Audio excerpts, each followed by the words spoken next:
Yeah, because there was light on, to be fair.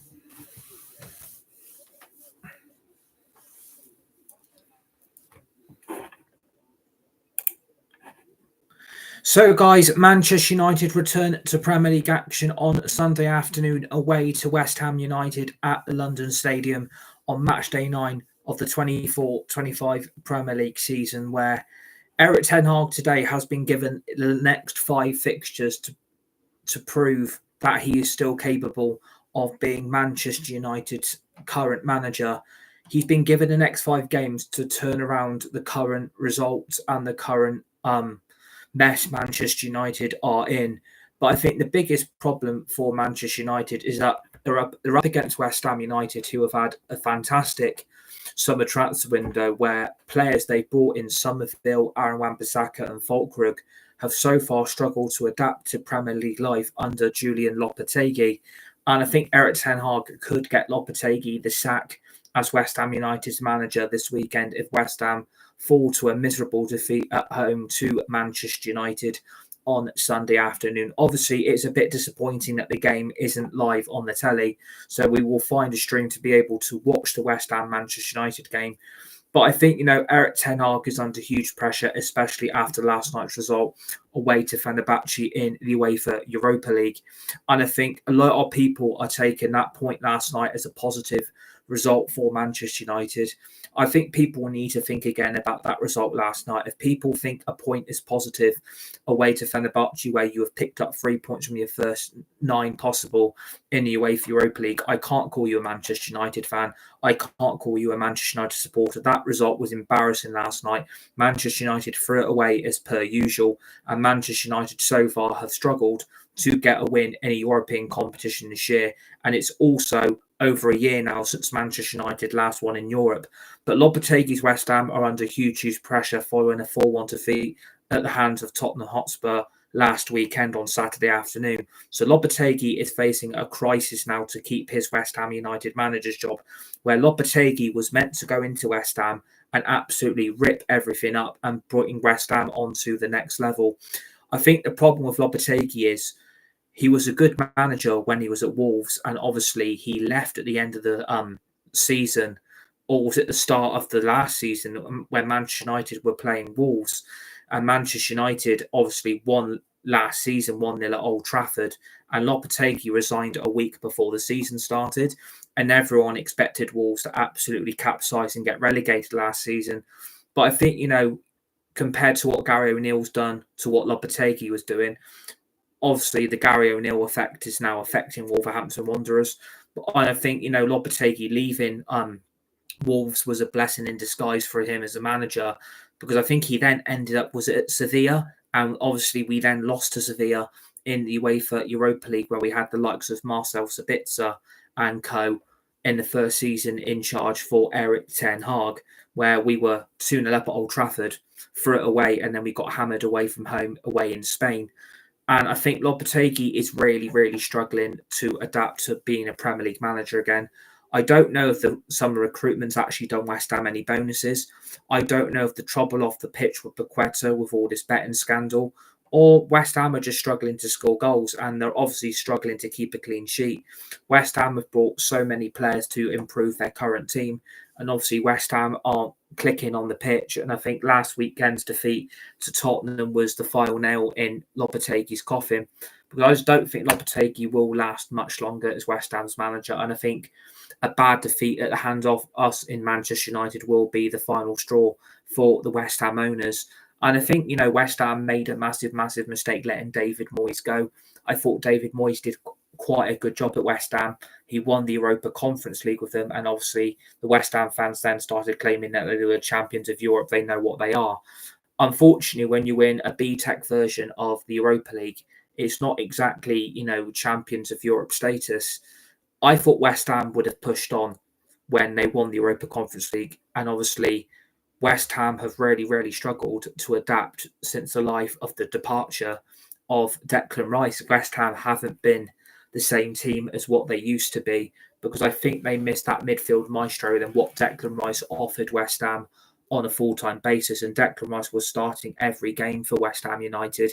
He was their captain, he was their leader, And I think his departure really started to see the decline of West Ham United when he went to Arsenal. And West Ham are really, really struggling. And I think, I expected West Ham to do very, very well this season. I looked at their recruitment, I looked at the players they brought, and I look at the players they've got now. I was expecting West Ham to be quite a strong team this season. I was expecting West Ham to really start pushing up with the top 6, top 7. But I think West Ham are struggling because they don't really have a recognised goal scoring striker. I think signing a striker like Füllkrug from Borussia Dortmund, who had quite a bad impact at the Euros, he wasn't exactly Germany's star striker to put the ball in the back of the net. And going from the Bundesliga to the Premier League, it's a different kettle of fish compared to the level and the intensity of what the Bundesliga and the Premier League currently offer. And I think signing a striker like Füllkrug, who is in and out that West Ham team, it's no wonder West Ham are struggling to score goals because they don't know how to put the ball into the back of the net. And the problem is, the problem with Lopetegui, he's gone with strikers that are aging and are getting to that level now where it's not going to last forever, the consistency and the performances of, what West Ham are trying to expect out their players. And I think the problem with Lopetegui, he's gone with 2 aging strikers who can't really do the job that Lopetegui is probably looking for, which is for those 2 strikers to put the ball into the back of the net on a consistent basis. And you're basically relying on Mikel Antonio again. And I'm not saying Mikel Antonio is a bad player. He's been a good player for West Ham in his career. He's done quite a good job for them in the years he's been at West Ham. But eventually, you're going to start declining year by year because of the effects on the pitch and the way the team is performing. And I thought, signing Füllkrug at West Ham would be a massive step up instead of using Mikel Antonio. But in the last few fixtures, Füllkrug has been nowhere near that West Ham United team. He's been useless and basically, practically not even getting used. He's not getting played. He's not getting any minutes on the pitch. He's on the bench every game for West Ham because West Ham have gone back to using players like Antonio, and are expecting Antonio to put the ball in the back of the net. And unfortunately, I think for me is West Ham needed a versatile striker. West Ham needed that traditional number 9. West Ham needed that consistent goal scoring striker who was going to put the ball in the back of the net in every single game. And the problem is it's not being helped by the lack of midfield options as well for West Ham. You're basically relying on Thomas Souček. And I mean, no disrespect to the Czech Republic midfielder or Czechia midfielder. It's not exactly terms of shout out, look at me, I'm a top quality player. I'm a player that has to get game time because, he's basically West Ham's best player in their midfield, if I'm being really honest with you. And then they signed players like James Ward-Prowse from Southampton last season. And all of a sudden, James Ward-Prowse was a massive bonus for West Ham in that midfield last season. And all of a sudden, one season at West Ham, Ward-Prowse is out the door and has gone on loan to Nottingham Forest. I thought the build under David Moyes was to sign these type of players and keep West Ham on a consistent level of quality. And with a quality midfielder like James Ward-Prowse who goes out the door and he goes on loan to Nottingham Forest, for me, that was a really, really, really bit of bad business from West Ham to let a quality midfielder who is great from corners, great from free kicks and great from set pieces. And all of a sudden now, West Ham don't have that midfield quality, or they don't have that consistency from the set pieces or the free kicks or even the corners. They don't have that consistency on a consistent basis. They don't have that aerial threat. They don't have that high threat of being able to put a delicious cross into the opposition penalty area. That is because when you let Ward-Prowse go and you don't really replace him, this is the problem that West Ham have created themselves. And this is why I think West Ham are struggling this season, because there's a lack of midfield quality. There's a lack of quality from the front three. And for me, there's a lack of quality in that back four. And when you look at West Ham's recruitment, Somerville, was a great signing from Leeds. Like, I really rated Somerville when he was at Leeds United, and it would have been a player I would have taken at Manchester United. But at West Ham, he's also in and out this team quite a lot. But lately, he's been playing a lot more for West Ham than what he's probably used to. Maybe the Premier League life of being a Premier League player again and having one season back in the Championship hasn't really worked to West Ham's advantage, because I think everyone expected Leeds to win that playoff final, and everyone expected Leeds to be a Premier League club this season. And when Leeds lost that playoff final, West Ham pounced on that. West Ham knew that if we can bring that type of quality of winger into that front three, Summerfield will produce the form he was producing at Leeds. And again, it's not happened. Summerfield hasn't been able to produce the goals he was scoring at Leeds. He's not being able to produce the performances that we were seeing at Leeds United. And this is why West Ham are struggling, because when there's a lack of consistency or a lack of quality on both the wings for West Ham, this is why West Ham don't score goals. This is why West Ham struggle with putting the ball also into the back of the net, because Summerfield can't do it. And the only quality player apart from West Ham in that front three, who, the two front three I really rate at West Ham is Jarrod Bowen and Mohamed Kudus. And obviously Kudus is unavailable for West Ham this weekend because he got sent off against Tottenham in their previous Premier League fixture, obviously due to violent conduct. And obviously West Ham and Tottenham have all been charged with bringing the game into disrepute and obviously violent conduct during the match. And obviously without Mohamed Kudus, all West Ham really have going forward, in my view, is Jarrod Bowen. I think without Jarrod Bowen and without Mohamed Kudus, West Ham would be really, really struggling. And obviously West Ham are nowhere near the bottom three. I don't think West Ham will go down. I don't think West Ham will get relegated. But you've got to pinpoint, if you didn't have Jarrod Bowen on that right wing or Mohamed Kudus, West Ham would be struggling at the bottom end of the Premier League, fighting relegation, because they're their best players, if we're being really honest. You look at Mohamed Kudus and you look at Jarrod Bowen, they always put 100% into every game they perform in a West Ham shirt. They create so many problems off that right wing when they're both available for selection, and they always score you goals. And again, we haven't seen that this season. We haven't seen that at all this season. They have both really, really been struggling for goals in that West Ham team. And Man United have got to be quite thankful that Mohamed Kudus is unavailable for this weekend's game.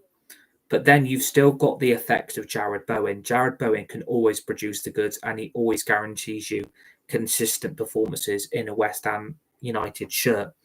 And I think without Jarrod Bowen, West Ham wouldn't have a right winger. West Ham wouldn't have any goals.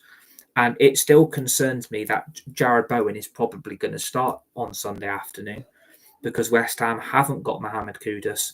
West Ham don't have that winger that they need to provide competition for Bowen to improve or step up his game.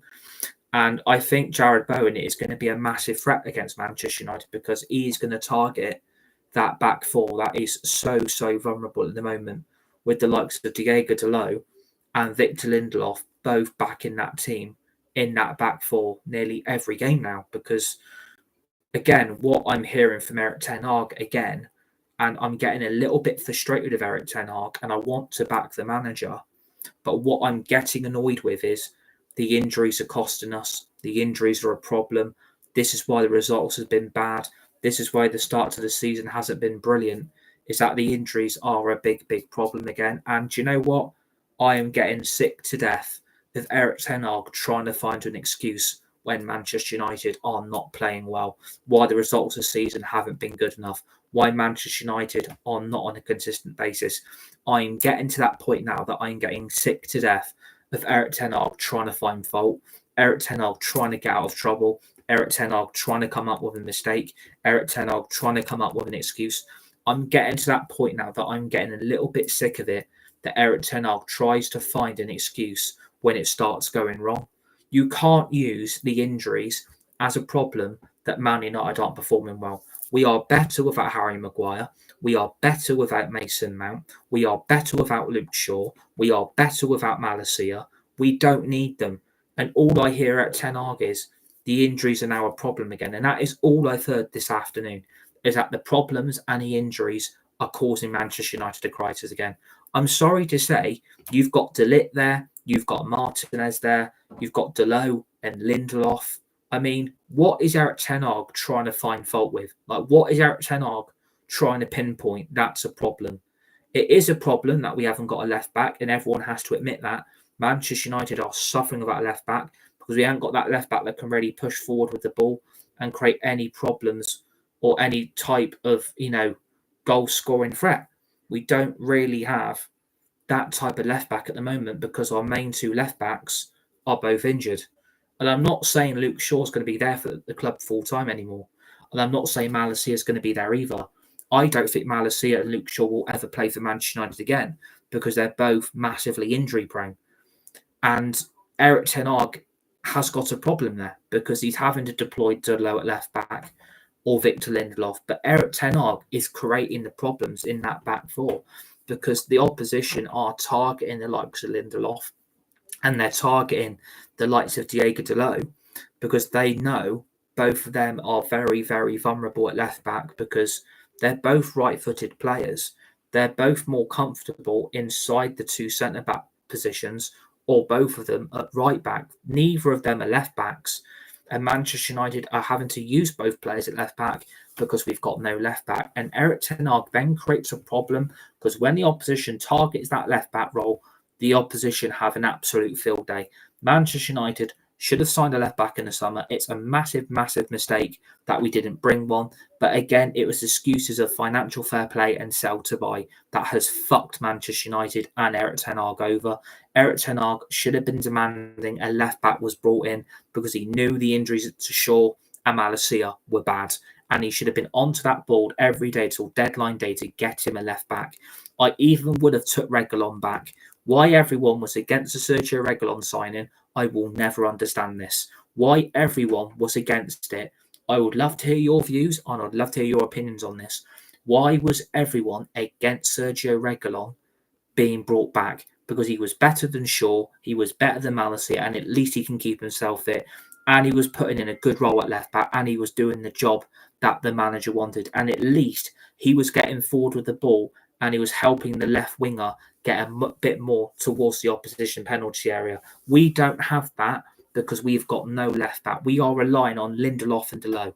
And again, that was exposed yesterday against Fenerbahce. And if we lose on Sunday, that result yesterday, it's not a positive. And what I completely disagree with, Mark Goldbridge on the United stand said yesterday was a positive result. We didn't lose the game. A point's better than nothing. Turkey's a tough place to go. I'm sorry. Fenerbahce were there for the taking yesterday. Manchester United didn't take their opportunity and they did take their chances. So how we can pinpoint that yesterday was a positive result. We've not won in over a year in Europe, Mark. We've had 3 points from 9 in Europa League so far. We've dropped 9 points from winning positions in each of those games. And we are struggling to qualify for the knockout stages of the Europa League. Tell me how that was a positive yesterday. And please tell me and come back and respond. Because how you can pinpoint that yesterday, at least it was a point, at least we didn't lose. I don't understand that mentality. I'm seeing Mark Goldbridge go really up and down with Manchester United at the moment. He's becoming a bit of a flip-flop. And I like the United stand. I respect what they do. I respect their views and I respect their opinions. But some of the crap that what is coming out from them at the moment is absolutely delusional thinking. Yesterday was not a positive result. We should have won yesterday's game. We should have beat FC20 and we should have beat Porto. We were in front in all of those 3 Europa League games and we didn't win neither of those 3 games. So how we can pinpoint, well, if we win on the weekend, yesterday's result is going to be a bit more positive. I'm sorry, yesterday's result wasn't a positive. It was shambolic. We threw it away 4 minutes into the second half because Erik ten Hag continues to pick his favourites. Erik ten Hag doesn't want to change the setup. He doesn't want to change the team. He doesn't want to change the starting 11. He's picking favourites based on they're the face of the football club. That's why Dalot gets the game time he gets. It's the same for Lindelof and it's the same for Marcus Rashford. The problem with these 3, and if you start these 3, they will cause Manchester United long-term problems and long-term heartache. And I really hope we don't use these three at the weekend. If Erik ten Hag wants to put in a performance and wants Manchester United to win well, you don't use Marcus Rashford, you bench him. You don't use Delo, you bench him. You don't use Lindelof, you bench him. But again, the excuse is, well, I haven't got the players available to me. You have got players there that can do you a job.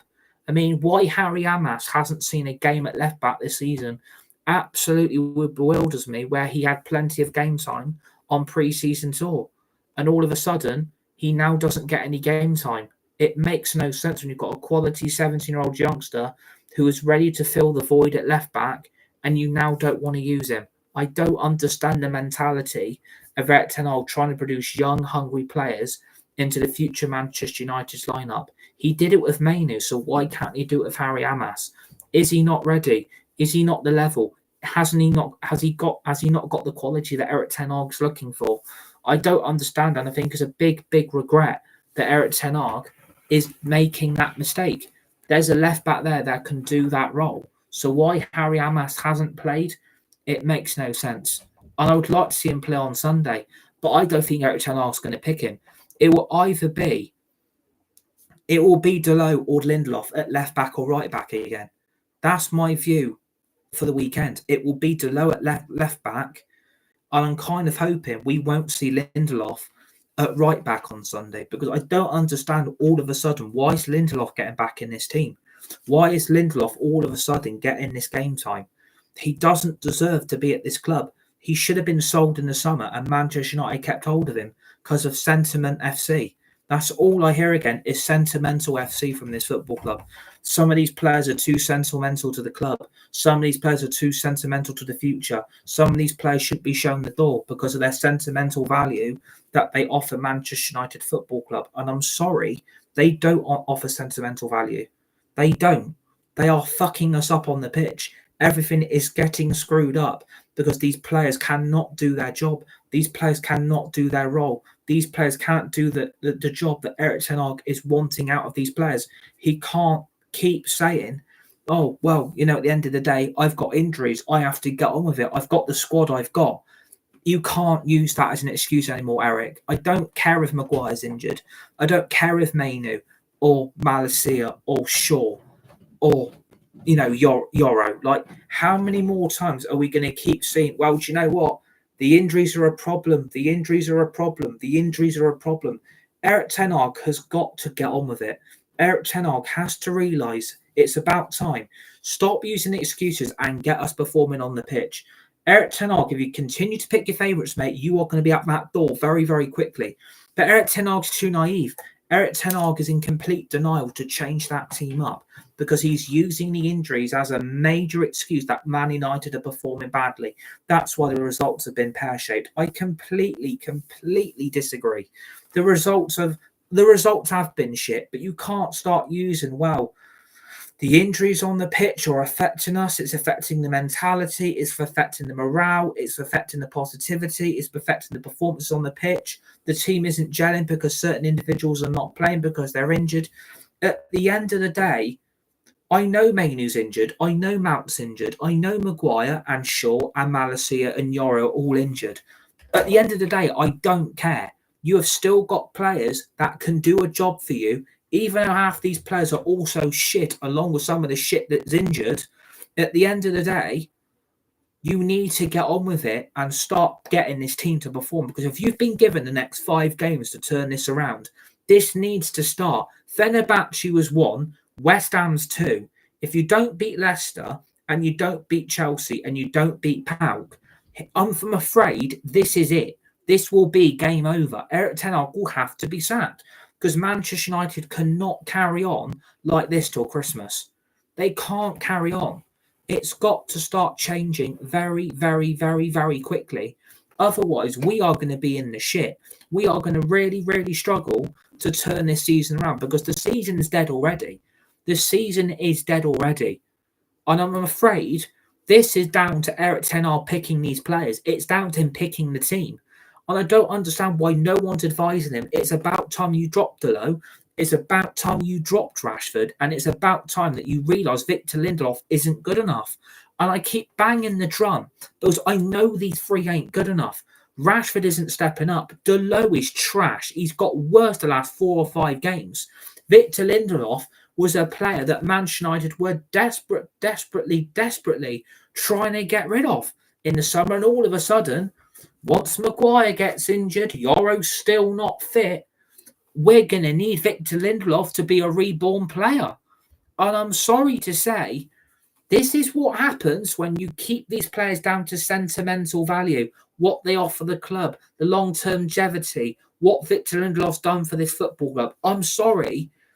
He should have never, ever been brought by fucking Mourinho. And again, he was at fault for the equaliser, as well as Martinez, as well as Rashford, and as well as Delo. Please, people, go and watch that goal back. Go and watch that equaliser when Delo and Rashford turned their back on the St. Maximin cross. And you've got Lindelof and Martinez, who are both too pussy to fucking jump and head the ball away from danger. And they let El Nazari come between both of them and gets a free header on goal, which is straight down Onana's neck. When you've got players who are too lazy and too fucking attitude mentality problem to do their fucking job, why are they still getting selected? It's about time the selection goes down to the coaches, and what the coaching setup need to do is advise Ten Hag. You need to start making these changes. If Rashford's not performing, he has to be dropped. He's not been performing really since Barnsley, in my view. He hasn't been performing since then, in my opinion. Since that Barnsley performance, Marcus Rashford has fallen off a cliff.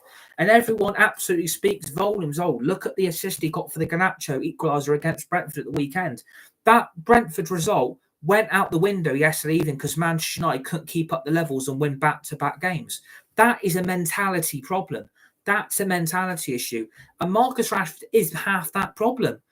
He gets put on the right, he gets put on the left, and if you try him down the middle, none of those 3 positions really suit him. I'm afraid to say, if you think Rashford's good on the left, you're in denial. If you think Rashford's good on the right, you're in denial. And if you think he can be a striker that can put the ball in the net, please wake up. Go and smell the coffee and please wake up. He's not been performing since Barnsley, and that was on the 17th of September. We're nearly on the 1st of November, so he's gone 2 months without consistency. He's gone 2 months. And yeah, Malacia and Shaw may be back in training, but they're both still injured. They're only in training because neither of them are fit. Neither of them can get fit.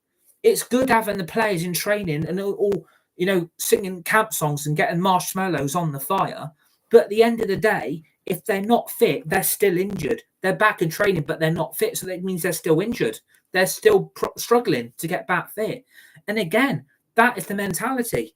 That's the mentality issue. Again, that is coming into full fruition at this football club. I'm sorry. You needed to shift both of them. You needed to shift both. They're not good enough. I'm sorry. The reality hurts. It really hurts. It really does hurt, I'm afraid. It does suck. It is disappointing. But the reality is now, we need to start being a little bit honest about this. We need to start being a little more bloody honest about the situation we are in. If I was the owners of Manchester United, I would sell Marcus Rashford. If I was the owner of Manchester United, I'd sell Delo and I'd sell Lindelof. I don't want these 3 playing at the weekend. Erik ten Hag has got to realise we need to start building a younger and hungrier team. And that has to start on Sunday. That, for me, that starts Sunday. You've got to rebuild this club going forward in the future. You can't be relying on Delo. You can't be relying on Rashford, and you can't be relying on Lindelof. All of them were at fault for the yesterday's equaliser. And, it's got to stop if they're making the mistakes. And to Erik ten Hag's credit, he took Lindelof off when that goal went in. Lindelof and Delo should have been took off at half-time. You should have got Mazraoui back at right back, and you should put Martinez at left back, and actually, do you know what? You should have kept Delo on and put him back at left back, put Mazraoui back at right back because you've fucking embarrassed him, and actually go back to a traditional bloody midfield setup. I can't believe how bad that was yesterday. And Erik ten Hag, that was on him for that result. That was on him for that result. He should not have put Mazraoui at the 10. Just because it worked at Ajax doesn't mean it's going to work at Manchester United. And that was a bad that was a bad tactical setup.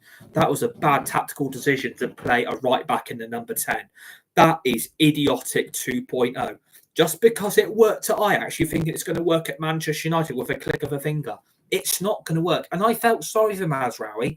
He's had this bloody heart issue, and I bet his heart must have been skipping a fucking beat when he was put in the number 10, thinking, what the fuck is this manager doing? I've been brought in at right back to be the right back to replace Delo, who's shit anyway.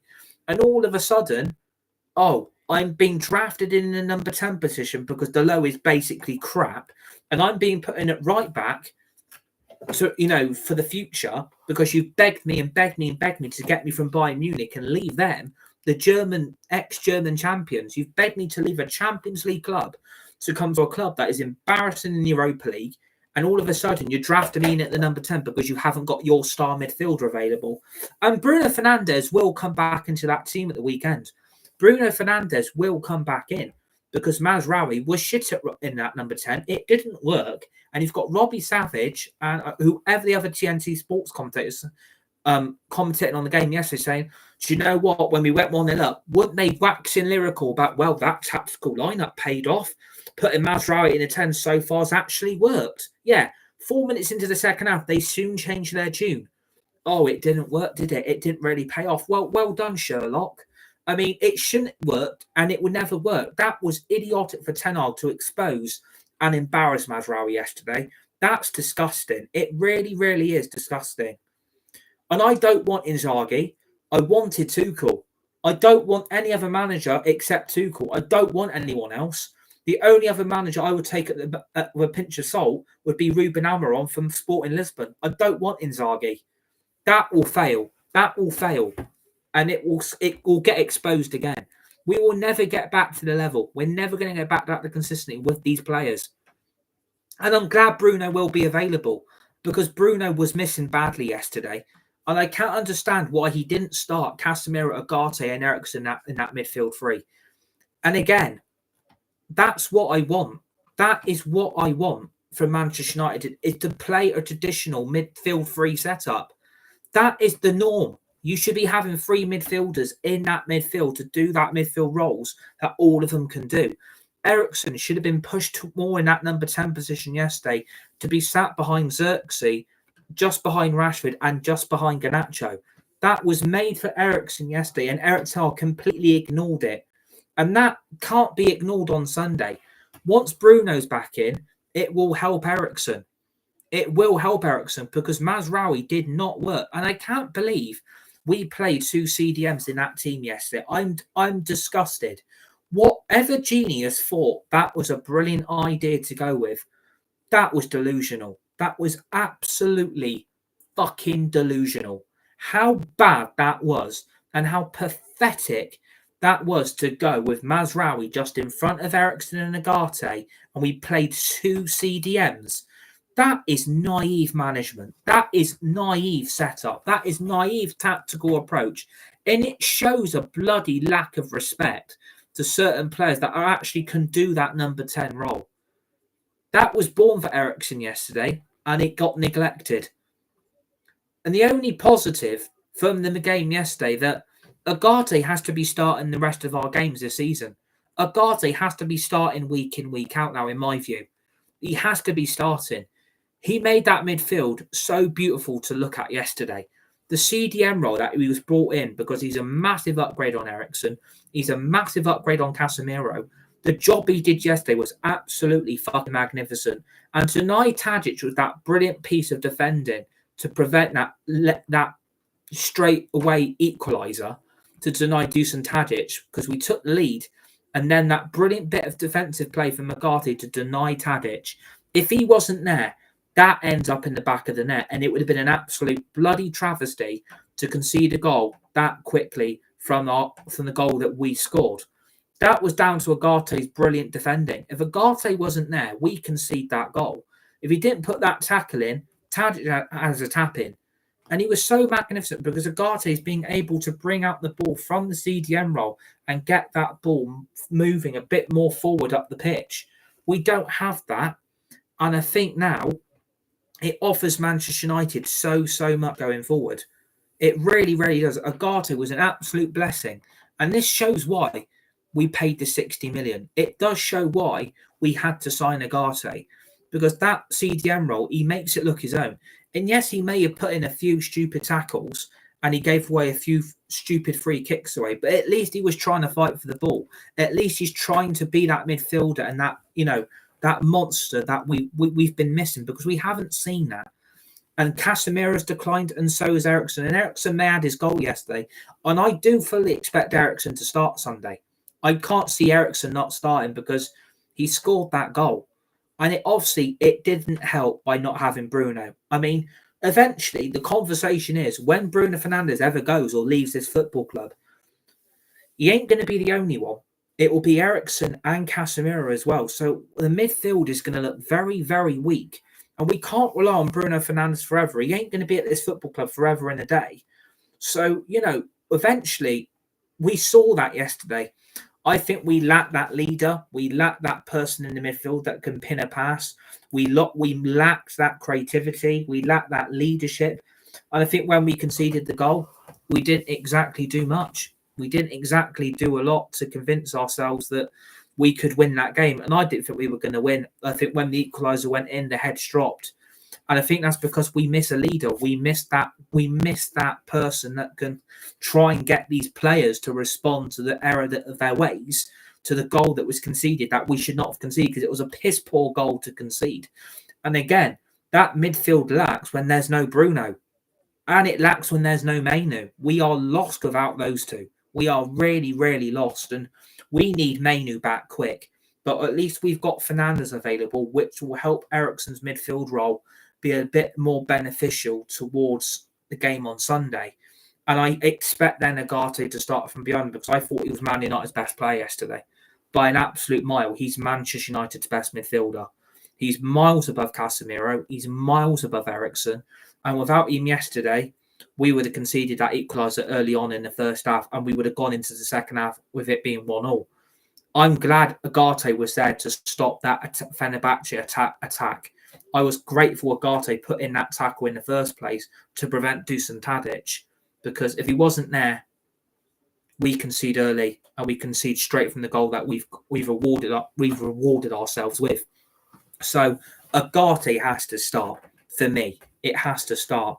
And again, what we've seen today is, from a lot of sources on Twitter, or X, whatever you want to call it, is that Fenerbahce were surprised by the lack of game time Ahmad's getting. I mean, we're not the only ones. They're not the only team that are recognising that Ahmad isn't getting the game time. Ahmad should be starting in that front three.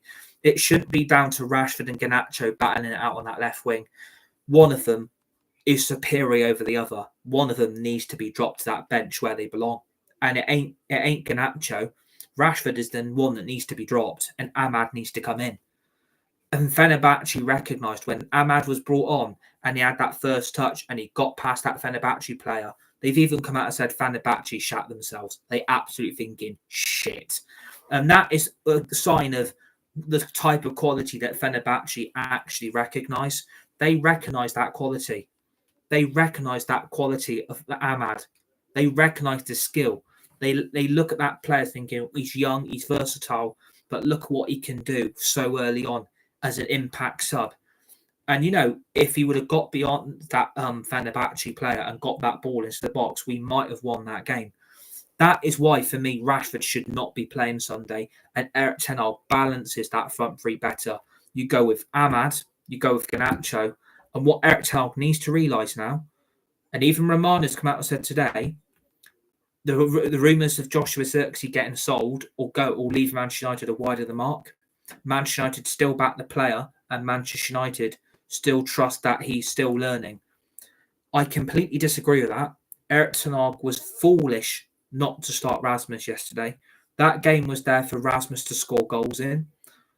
Joshua Zirkzee has gone 12 games this season, 1 goal in 12 appearances. Whoever decided that starting Zirkzee was a good idea yesterday was absolutely naive to suggest it in the first place. 1 goal in 12 appearances isn't fucking good enough. And Man United apparently still back the player. He's still learning. He's still developing. At the end of the day, if he's not scoring goals, why is he starting? We have got a big, big problem again. We were meant to solve this. The strikers we got ain't good enough, I'm afraid. And I felt sorry for Rasmus because he scored against Brentford. Why didn't he start yesterday? That is naive from Ten Hag. Because if he's scoring you goals, why are you not starting him when that game was there for goals to be had? If you would have started Rasmus and played him for that 95 minutes, he would have scored a few good goals because Fenerbahce's back four were there. They were there for the taking to get him behind. They couldn't cope with the attack in front three at times. They were struggling for that back four to cope. And again, the only decent bit of play from Xerxes yesterday was the assist for the Eriksson goal. But apart from that, we're still backing this player with one goal in 12 appearances. This is a disgrace. This is a joke. If we're backing a striker that has gone one goal in 12 appearances, how can you back him? It's not worked, Manchester United. Rasmus is our only hope.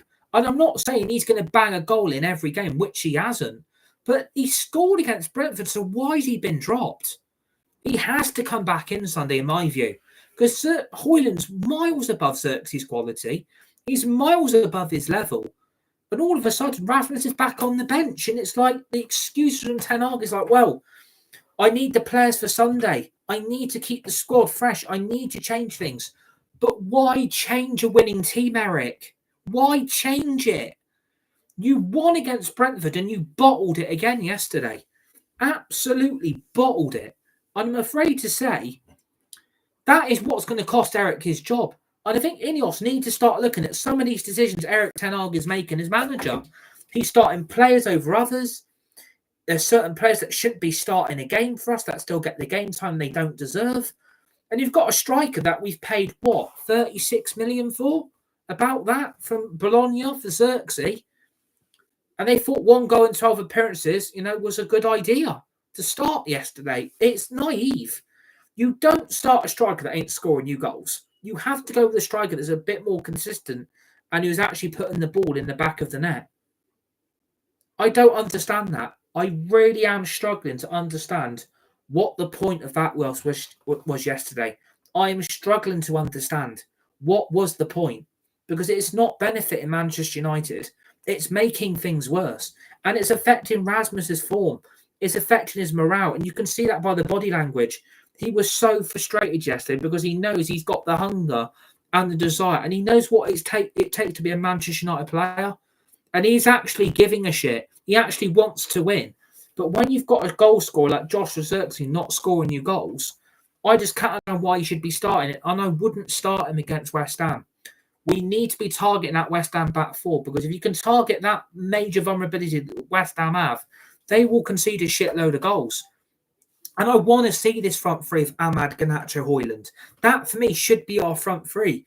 We're better without Rashford, and we are going to need a winger off the bench now. So we're not going to be able to start Rashford and Garnacho in that game tomorrow on Sunday. We're not going to be able to start both of them, because the only option off the wing we've then got is Ahmad off the bench, because this Anthony injury looks bad. This Anthony injury looks quite serious. And I don't know what Anthony's done. I don't know what injury he's got, but the injury he's got is quite bad. So if you've got no Anthony, you're then left with Ahmad as the only option off the bench. So one of Rashford or Garnacho will have to be dropped for Sunday. And for me, it should be Rashford, not Garnacho. But I guarantee you, somehow from somewhere, Rashford will start. He won't get dropped. No manager has got any balls to drop him. Solskjaer didn't do it. Ragnick didn't do it. Ten Hag didn't do it. When you've got no balls to drop him, this is what happens. Ahmad is going to have to start Sunday.